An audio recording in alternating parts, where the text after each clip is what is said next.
So what I wanted to show is a bit of a view of what we've done to try and help really embrace this whole beautiful environment. If you look behind you, or those that are in the live environment, you can see the outside of the Renaissance Hotel.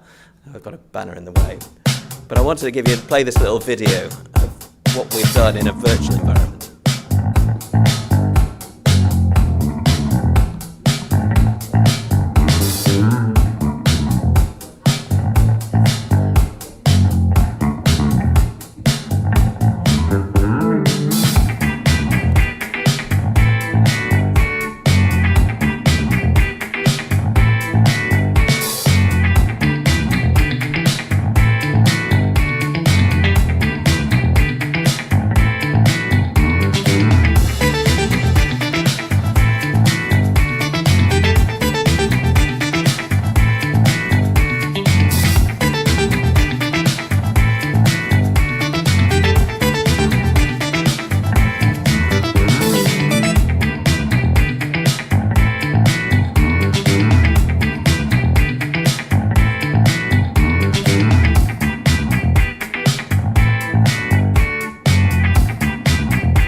So that's trying to get away from Zoom fatigue, I guess.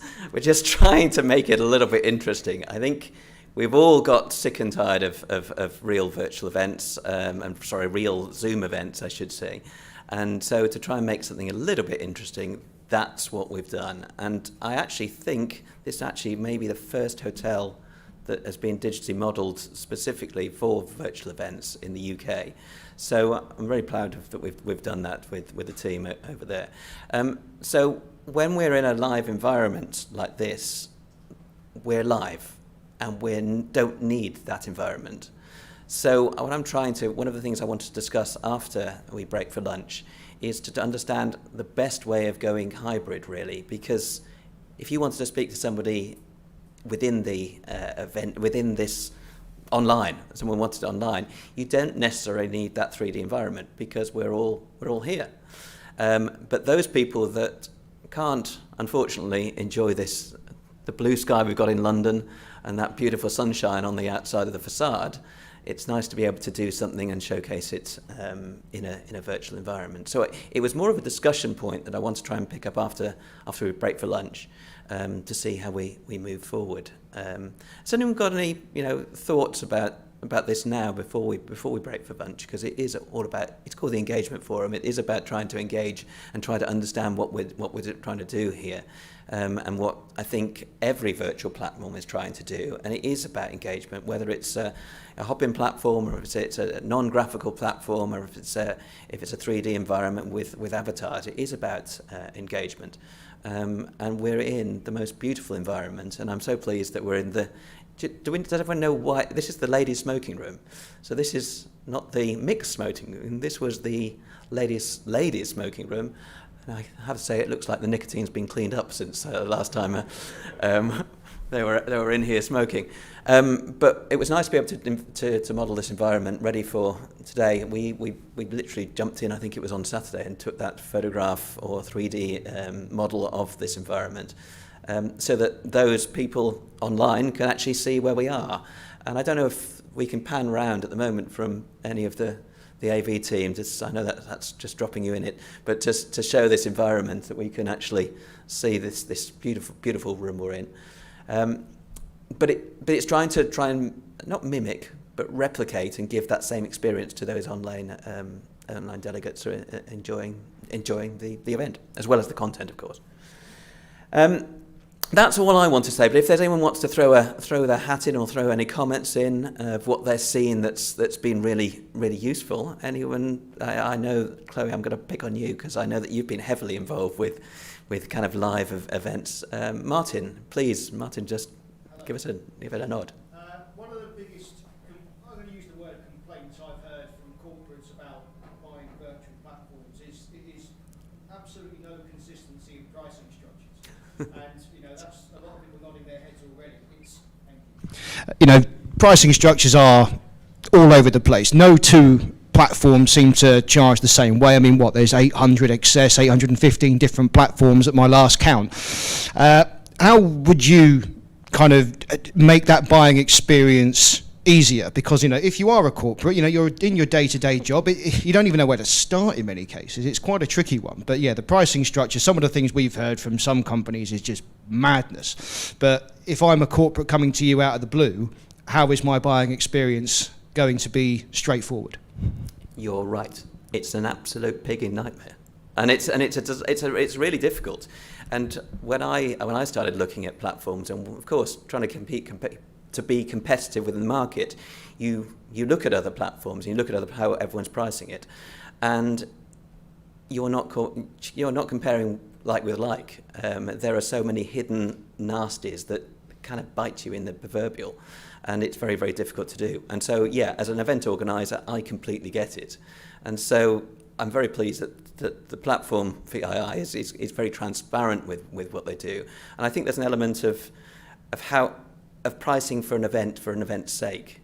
So your one event, this particular platform, and I want to talk generically rather than VII, but there are ways of pricing a platform, whether it's just for one event, it's a one-hit wonder, or if actually you price your platform and you can use the virtual renaissance all year. That's a really good point. One of the things with the A2Z platform that we've done is we launched it on the 20th of January, where we had two stages. One which is outside at Westminster, outside Big Ben, and outside Westminster Abbey. And we're using that environment every 2 weeks to stream on. And if anyone buys the VII platform, they can use the platform as often as they like, as many times as they want to use it, for, in fact, different customers if they want, and reskin it and redress it.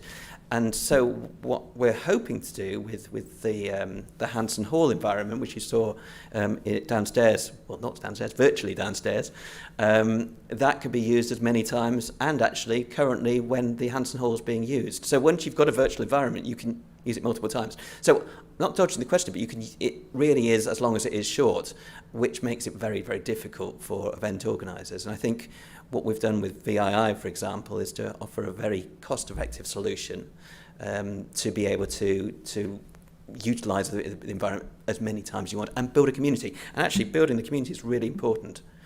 When we did the launch on the 20th of January, we had, I think, 800 people. No, I think it was about more. It was 1,200 people signed up for that event, registered. VI doesn't charge for registrations. It only charges for the number of people that are online at any time.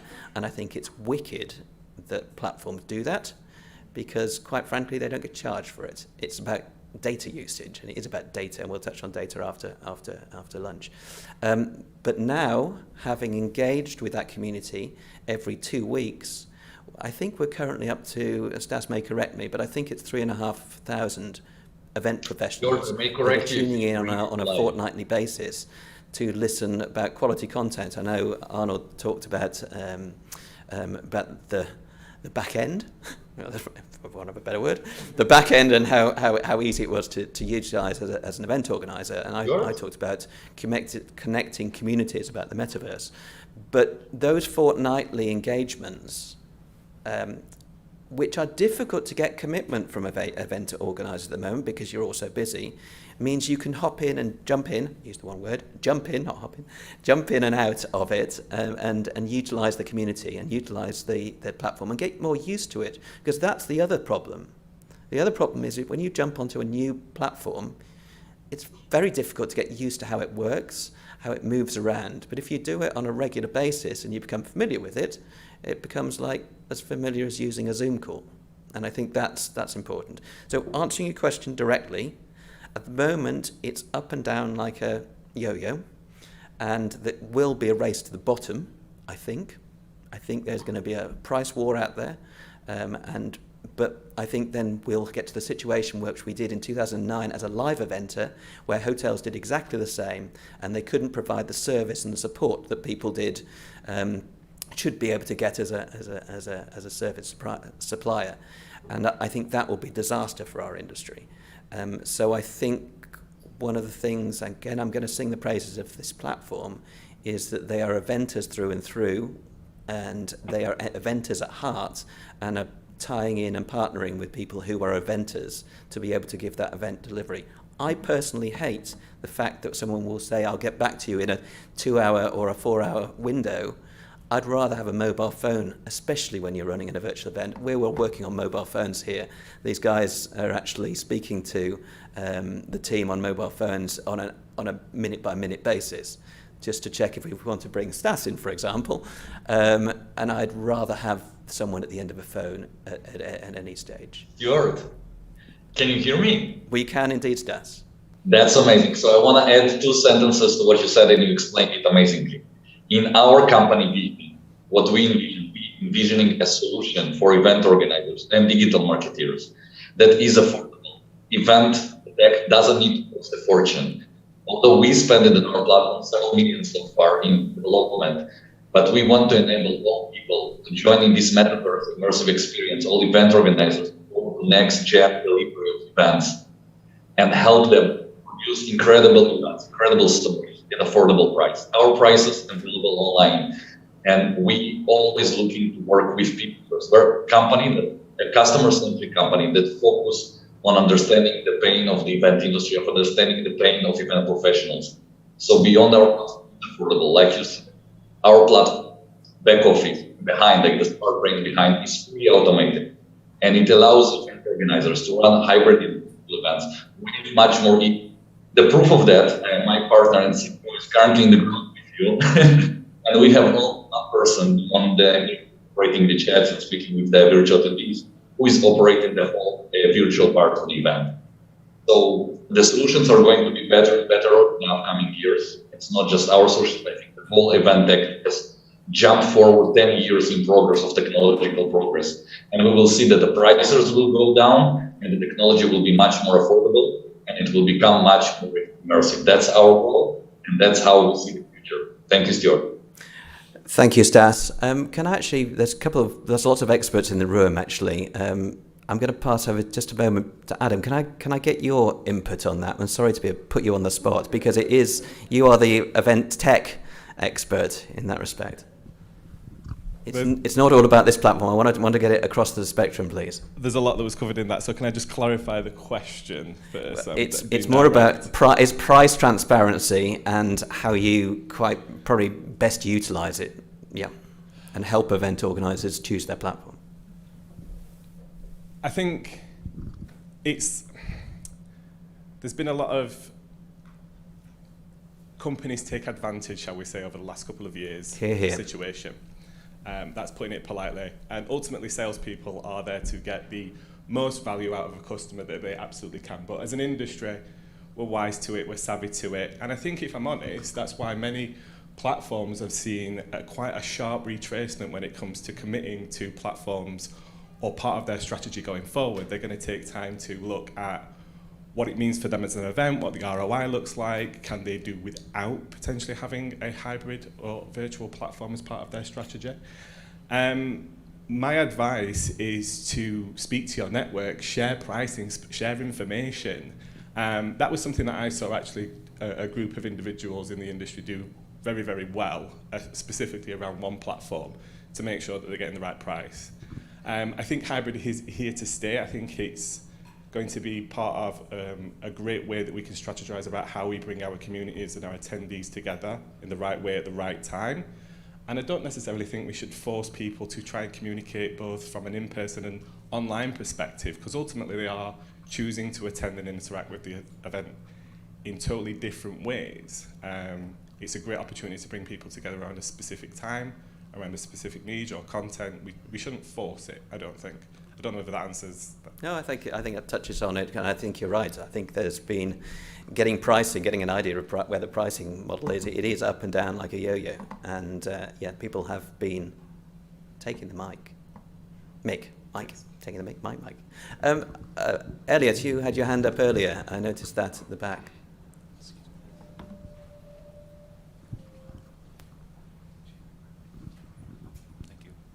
I just wanted to touch on the pricing piece. I think there's a huge amount within the industry, and you know, certainly through the pandemic, I concur that there are a phenomenal amount of organisations that have spun up platforms overnight that, you know, tell the world that they deliver unique experiences. I think the key, or certainly what we found is the key, is education. It's educating the end client base and the delegate base as to actually what to expect, first and foremost, because a platform is only one part of building a virtual digital hybrid event. There's actually numerous parts that go into that. There's the platform, which is the tech. There's the artwork and the creativity, which is ultimately what's building those virtual environments. So content is absolutely key, because irrespective of how great the functionality and capability of the platforms are, if the content is poor, the experience is poor. And most importantly, the bit that's missed, or I think where people have really struggled to pivot and transition in terms of how they see production organisations like ourselves, is professional services, timescales, milestones, because this is not a live environment, the digital element. So the freedoms that we had within the live world of being able to turn up 2 minutes prior to the event with a USB stick with some additional PowerPoint changes on is not realistic. Thanks, Stuart. Sorry about that. Yes, I apologise for that, Stuart. Yes. I wanted to drop that in. That's not realistic without being detrimental to your event experience in a digital world. You know, we're talking about simple things to reposition Stuart's lectern from where he is now in a 3D environment is a re-render of that environment. So where we've seen successes is in that education piece around the process that it takes to build that environment, because it is very, very new to the client base sat on the end of that conversation, which typically delegates journey walkthrough. They're the conversations, whereas actually the whole process of how you build digital and virtual environment is completely different. So I would say it's education first, and then that then gives its own amount of transparency to pricing. So when you start to see quotations come through, you will understand what those costs are for, what they cover, because otherwise it can look extortionate, but there's a reality behind this, a very, very different process of building an event online than it is in person. So I just wanted to add that in. Thank you, Elliot. Thank you very much indeed. That was a very long answer, Martin, but thanks for throwing it out there. I don't even know if we really got to the actual nub of it. Chloe? Yes, please. Thank you very much. Sorry, we're moving. Michael is the runner. Thank you, Michael. And also, Michael, is a big thank you for your support today as well. Yes, thank you, Michael. Also, I just want to point out there are so many Northerners here, which I'm really happy about. Yeah, go on with North. So aside from that, and you also said Wicked earlier, Stuart, which I really loved, because that took me back to Manchester. I can tell you've been up there. So this isn't really related to Martin's question, but I think it is something important, and anyone who's planning to run any sort of virtual or hybrid element needs to consider this. We seem to often forget who we're actually building this for, and it isn't for us. It's for our audience. So this is a bit of a rhetorical one, Stuart, so not for you to answer right now, but maybe planting the seed slightly for everybody in the room. How are you deciding what your audience wants to see? What questions are you asking the people who are actually going to be taking part in this virtual experience? Are you asking them anything? Because it seems to be that we're building what we think they want, but do they actually want that, and are we asking them? So that's just kind of a seed to plant, I think. You're absolutely right. I could come back at you. I won't. But 3D environment's not for everyone. It isn't. And I'm saying that, sorry guys, but it's not for everyone. It's because it's about your audience. You're absolutely right. If you've got someone that's technically incompetent, that hasn't got a clue, has never touched a computer before, and is really struggling to actually push the right button, and we've all met them, a 2D environment or a Zoom call will do the job.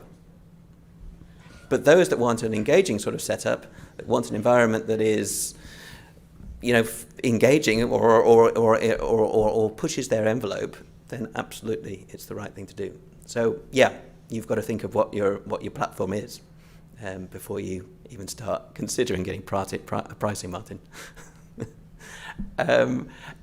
Thank you for that, Martin. I really appreciate that. Has anyone else got any comments or thoughts to add or queries? Rachel? Thank you. This might be a difficult one. Obviously, I've kind of taken it really for granted that we've 3D modelled Westminster and this hotel here, which is obviously quite an intricate, ornate architectural hotel. What kind of time frame do you, and I apologise because this might be a really hard question, but what kind of time frame are you looking at? Because as I said, I completely took it for granted that your team managed to create that and didn't really think about that lead time that you would need to consider as a planner.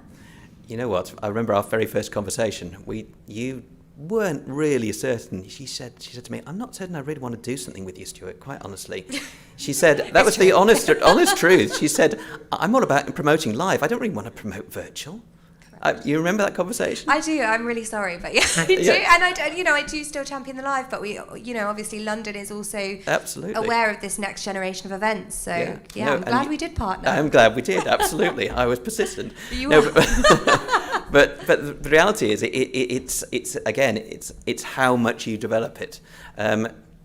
Arnold, do you want to come up and have a?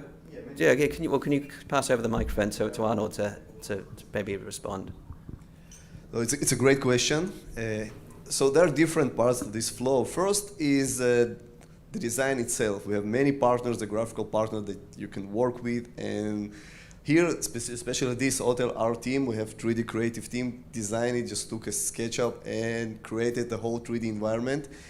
It can take time between 1 week to 2 weeks, but it really depends on you and how large you can build your metaverse. So we started with Paris a long time ago, so we have full Paris at Eiffel and everything, and we just started to extend it, and now we have London and this great hotel. So you have many, many possibilities to start and design the whole environment. Our platform specifically support many different, so you can work with different 3D agencies. They can just give you beautiful graphical design. You can embed it within the platform. So, but once it's set up, you can do as many events as you want, Stuart also mentioned.